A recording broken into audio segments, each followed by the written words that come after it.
Ketika penjara menjadi tempat berkumpulnya para penjahat dan pembunuh, seorang pria bermodal nekat mencoba menaklukkan semuanya. Berbekal nasi yang dicampur sayur yang kuahnya masih sangat panas, dia berjalan ke arah sebuah meja yang isinya adalah geng paling kejam di penjara tersebut.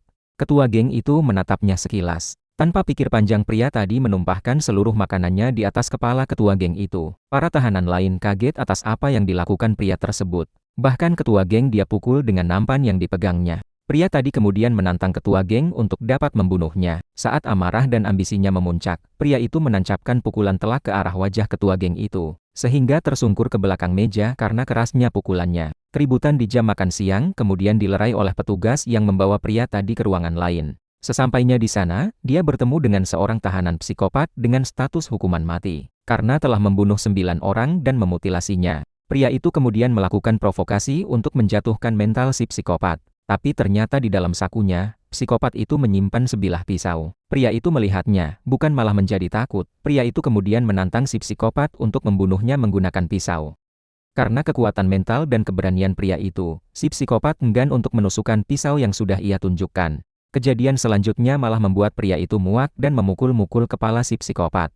Sampai pada akhirnya si psikopat itu tertunduk di bawah dan merasa gelisah bercampur takut dengan kejadian yang dialaminya ini. Sampai-sampai dia menangis lalu memanggil nama ibunya karena merasa ketakutan.